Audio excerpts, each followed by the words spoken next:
Hi guys.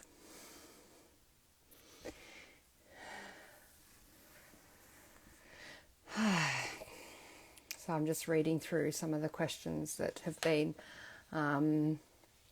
asked over the last 24 hours. But please feel free to ask any questions in the comment section too. Hi B. Hi Mitch. Loretta. How are we all doing tonight? Hi Dave. Perhaps, posting scale of 1 to 10 or an emoji of how you're feeling. I have a little bit of I'm feeling like, given how many questions I got asked today, that maybe there's a fair few people currently watching The Bachelor instead of this, which I don't blame them. Hi guys. So I am not going to wait for you guys to ask questions about this. So today, basically, the whole premise is for you to be able to ask as many questions as you want about MBSR, because I think it is one of those programs that gets tossed around or spoken about heaps, and I think there is still a lot of kind of unawareness about what it actually is. So tonight's live is literally just to answer any questions you might have, but also a few of the questions that have been asked by some of my followers today. And so I thought I'd just start with them. And if you have any questions come up through, guys, just feel free to ask. So I guess the first one was just a more personal question. I thought I'd start personally. And a couple of them were around, well, how did you get into this? How did you find out about MBSR? And how long have you been teaching it?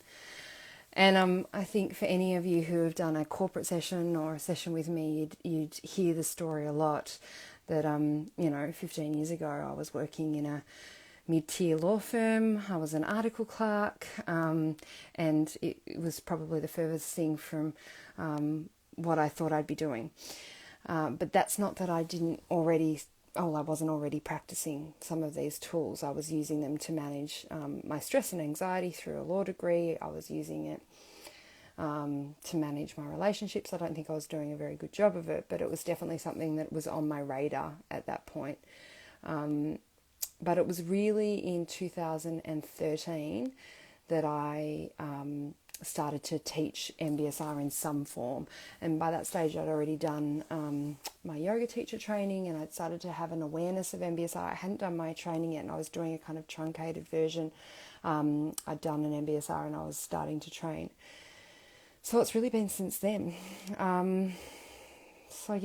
That's the first question. It's basically 7 years now, which is crazy.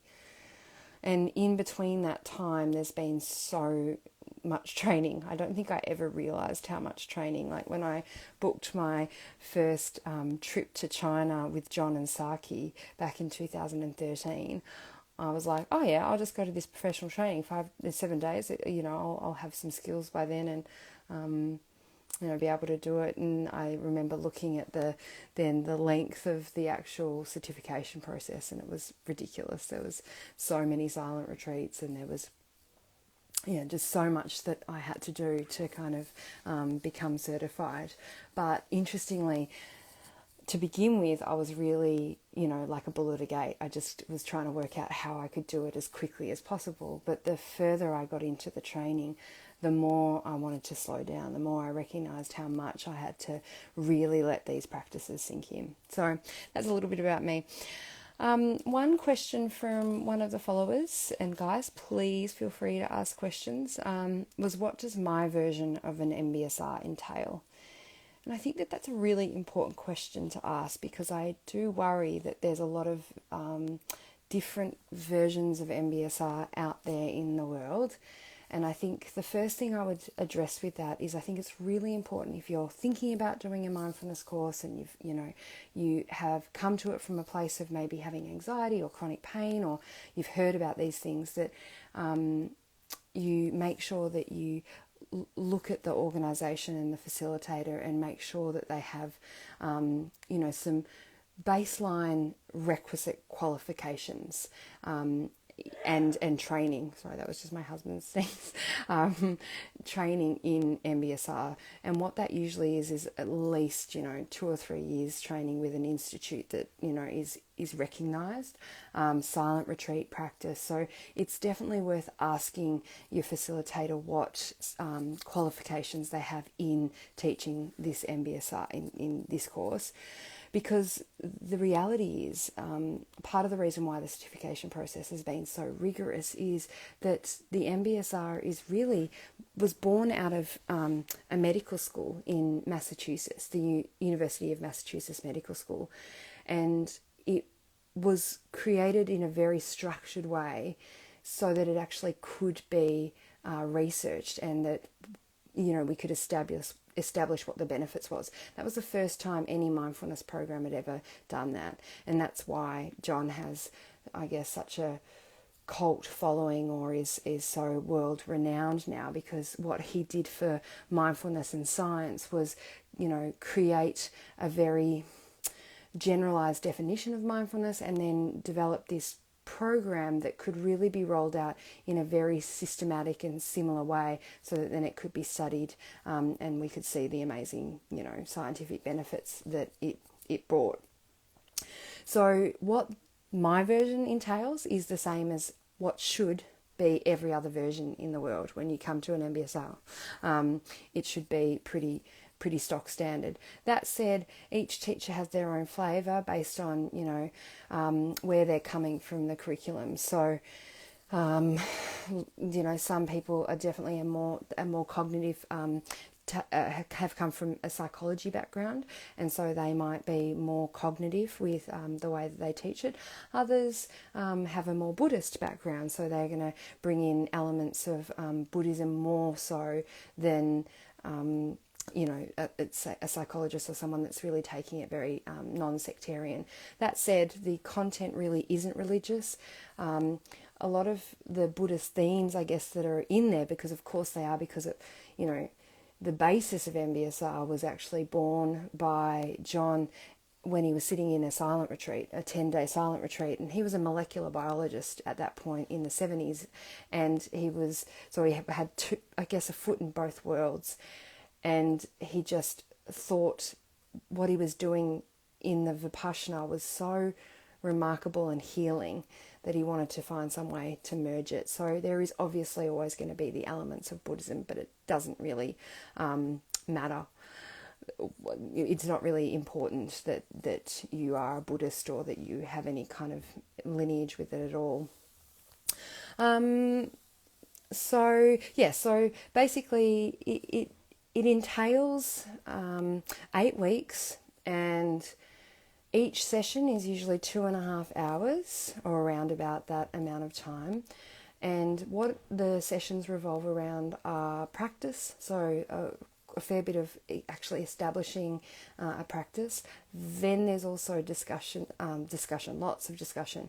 A lot of what we're finding, or what they're knowing about the MBSR, is that it's the community that's cultivated, the actual really safe environment, and the ability to be able to talk about more deep things, I guess, as being a really huge emphasis of how people actually find benefit or have some sort of life-changing experience. Quite often it's to do with actually the community. So there is a really large emphasis on sitting around and talking about how everyone's going throughout their week and what they're meeting and the challenges they're facing with the practice. And a beautiful thing that tends to happen in those discussions is that we recognise that we're all so similar and everyone's having the same issues, and it helps us to be less, less consumed with thinking it's just us. Like I can't tell you how many people come to the course, and that's another question. I'm not very good at it. I'm not a good meditator. So how am I going to do it? Hang on, guys. I'm just going to change my Wi-Fi setting because it's got... There we go. I just lost my train of thought. Does anyone want to give it back to me? community, and that we're not alone, and how so many people come and say, I'm not a very good meditator, I'm not good at this, so I don't know. Like, there's a lot of self-doubt when we first start the MBSR, or a lot of people that are coming to think about doing it. They're like, it's not for me, or my mind's too nuts, or I'm too anxious. So I hear a lot of that, and the beautiful thing is, in a community, we learn that, well, everyone feels that way. So it's kind of remarkable that all of those kind of beliefs that it's just me fall away, and we start to get a better understanding about what this whole mindfulness thing really all is. All right, guys, I've been talking ad nauseum. Come on, someone give me a question. I mean, I've still got another 6 or 7 here, but does anyone have a question that's watching at the moment? Anything?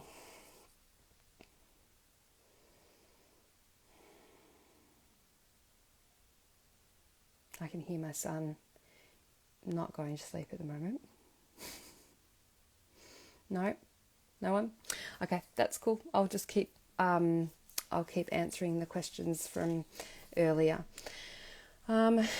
So in terms of that question of I'm not very good at it, so how, like, am I going to hate it? Is it going to be really hard? I think one of the most beautiful things about the MBSR is that we really aim on meeting people exactly where they are. And how you are is perfect, and you have all of the answers. If you are thinking this is a course that's going to be about kind of finding or having some guru that will sit there and give you all the answers, that's definitely not it. We really believe that everyone that walks into the course is perfect, and they've got it all within them. But it's just the matter of kind of almost unpeeling some of that. So you're perfect as you are. There's no right or wrong way to do any of it. It's just showing up. And I have a bit of a saying at, in the first week, it's just show up, pay attention, tell the truth, and just really keep showing up. For me, showing up is like the most important thing. And really, that's what mindfulness is anyway. It's just the ability to show up in our life and keep meeting it, even though it can be really difficult. And sometimes we can want to numb out, or I don't know, just do all the things that we do to avoid, really facing into things. So, you can be, it doesn't matter how bad a meditator you are going to do amazingly in the course. So I love that question whenever that comes up. I love this one. Why is it called MBSR? Marketing wise, it's not very, what was that word? I just then have written in my own. Yeah, so marketing wise, it's not exactly very catchy. That was the word. And I think that again kind of is, shows what John Kabat-Zinn was trying so hard to do. So he was trying to bring mindfulness into a medical university in the 1970s or late 1970s, and so he had to try and find a way to make it really medical. So he kind of took the word mindfulness because he really felt it was really important for mindfulness to be in there, but then kind of added based stress reduction to really make it something that people could grasp and didn't feel was woo-woo and spiritual, because that's really what we've been met with. Like, when I think back to the law firm, when I was working at the law firm and I was telling some of the equity partners about being at the law firm or being at meditation retreats, they would just literally look at me like I was crazy, like, that I was going to sing Kumbaya. And yeah, so I think it's changed a lot since then, but really having mindfulness, this very Eastern with a very Western kind of,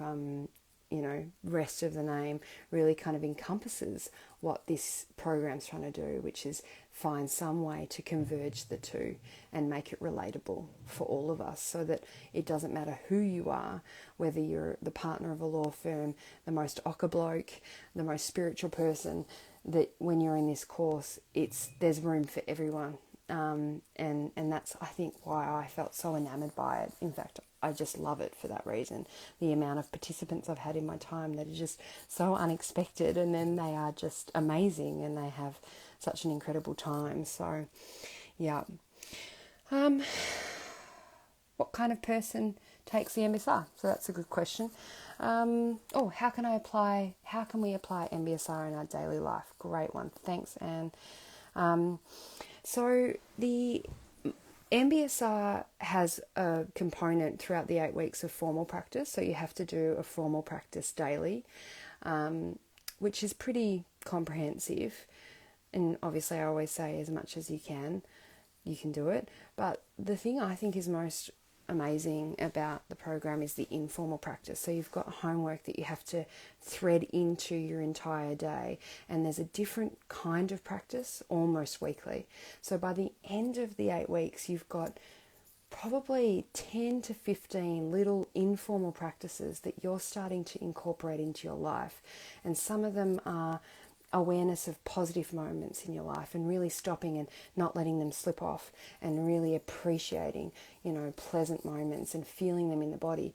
The next one might be really knowing and starting to turn towards negative and unpleasant experiences, and learning that you don't have to straight away be in that kind of, I don't like that, that's not an enjoyable experience, that you can be more curious to it. And so the encouragement is to be doing that at every increment of the day. There's mindfulness in little daily life kind of practices that we encourage daily. So realistically, by the end of the 8 weeks, our aim is that you have really actually embedded it completely into your life, that you don't even really think about it. And I think that's part of why it's such a comprehensive program and it looks so big and everyone gets a bit scared. They're like, whoa, 8 weeks, 45 minutes a day. It's like a lot. But I think what we know about neuroscience is, in order to actually get a kickstart, just like training the body, like we need to put in the hard yards to begin with. And we know with neuroplasticity that a condensed large amount of training is actually the best way to change pathways in the brain. So by the end of the 8 weeks, we've actually started to change those pathways. So already you just start to notice how much your life is different because you're incorporating them daily. I hope that answers the question, Anne. Does that answer the question?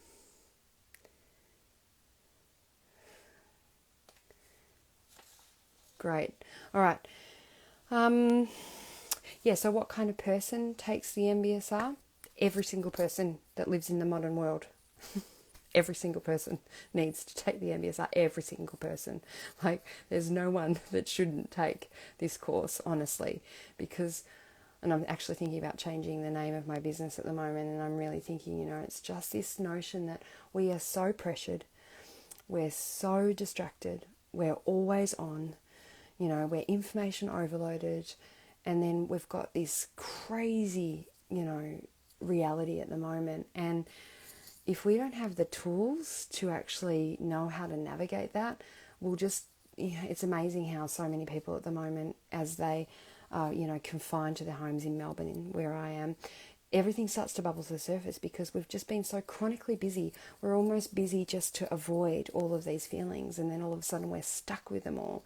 And really, the MBSR are the tools to learn how to process that and move through them and alter them and shift them completely so that we don't have all of that stuff, or we welcome it in a different way. So in answer to what kind of person, I would say anyone that has even the slightest interest of managing their mind better and managing their stress better and wanting to live a more easeful, content life, even in the midst of complete hardship. So I hope that one's a good answer for whoever asked that one earlier today that's probably watching The Bachelor. Will the MBSR help my anxiety? I think this is a really important one because I think a lot of us are experiencing a huge amount of anxiety and worry and stress at the moment. And absolutely, the MBSR is totally there to support helping to move away from patterns of anxious and rumination and projection type thinking. And so, yes, it can, but I feel like we've got to be really careful with striving for things. You know, a lot of people come to the course and they've got extremely chronic pain and they've got really terrible anxiety and they just want to be rid of it.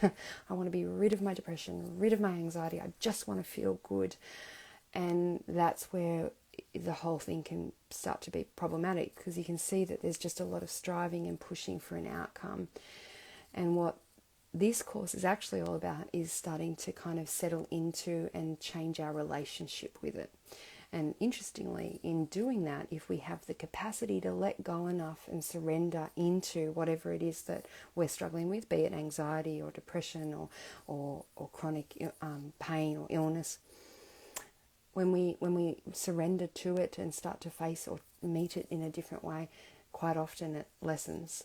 So it's this weird kind of dichotomy of, yes, it can help, but in coming to a program like this, it's really good to kind of recognize that there's a want there, but just then surrendering to it and letting go and just being in. Ultimately what it is a meditation course, and it's going to teach you how to meditate. And so we've got to be careful, because there's so much research, to not kind of, you know, get into our airs and graces there.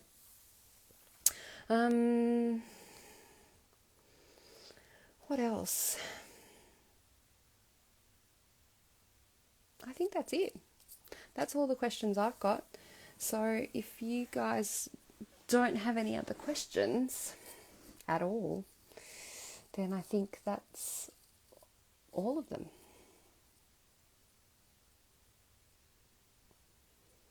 Anyone got any questions or even thoughts? Do you struggle with the practice? Doesn't have to be about MBSR. Yes, we do start this coming Monday.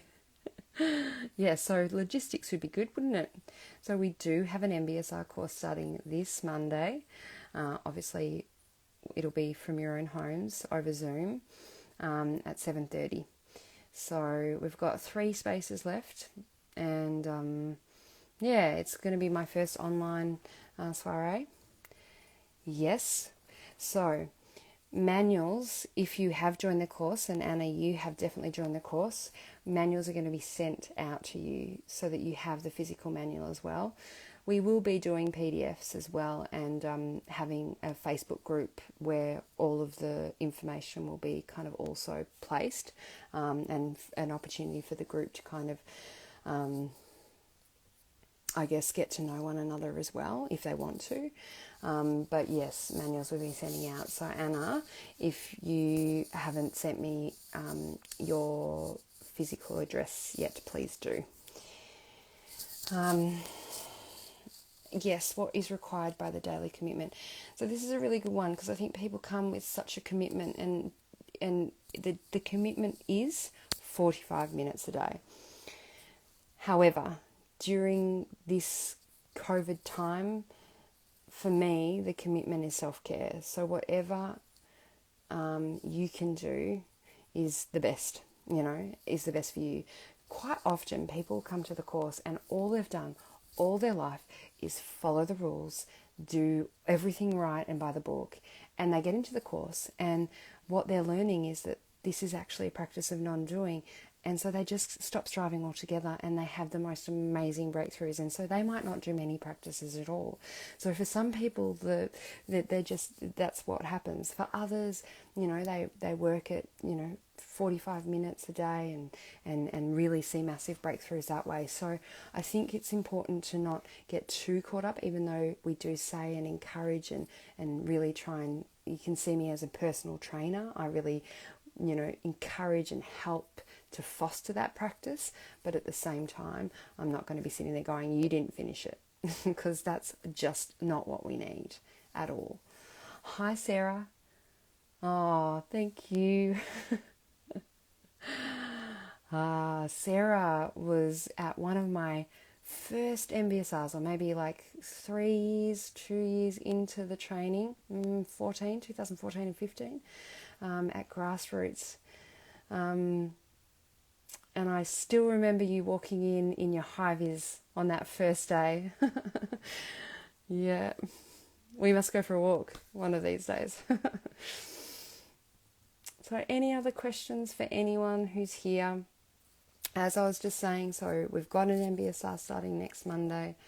It is over Zoom. If you are interested in joining up, you can DM me some questions if you're not feeling comfortable talking about it in the group. Or I can send you some information. But I think that's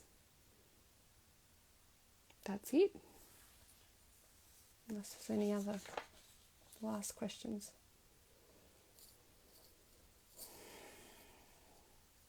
Beautiful. So if you want to find out more, you can head to the link in my bio, and there is a MBSR that would take you to the human tickets page, which has got some more information and all of that. Otherwise, you can just contact me directly through the Linktree link in my bio as well, and just reach out if you have any other questions. I'm looking forward to seeing you, Anna, on Monday as well. We've got a great group. I can't wait to start. Just let me know also that you received the email that I sent out yesterday, I think, with pre-assessment forms and stuff. Good. All right. Well, I hope that this was informative, and for anyone who's not watching and decides to watch this after The Bachelor, I'm sure I have been far more enthralling. Doubtful. But yeah, please just, let me know if you have any other questions. I'm always more than happy to chat about this stuff. You can tell it's my absolute passion in life. So I could talk about it until the cows come home. It actually makes me less tired. So it's a wonderful drug for me. All right, so have a really lovely evening for the rest of your evening, and I really hope to see some of you in an MBSR in the near future. One thing I will say is if you are teetering on the edge of maybe doing one this year, and even this course in particular, it's definitely 2020 prices at the moment, because of me just trying to manage my way through an online forum and stuff. So if you've ever felt like price is inhibitive, that this is a much more reasonable price bracket for some. I've got concession prices. I've got a tier at the moment. So for people who are really struggling but really want to do the course, it's $300 or $350. Then there's a mid tier, and then there's a tier for people who might want to support others that are in concession. So this is an opportune time while we're in lockdown to kind of make use of your time well and come out the other end, these, woke individuals. All right. Mwah. Thanks everyone for joining in, and I will see you all soon. Bye.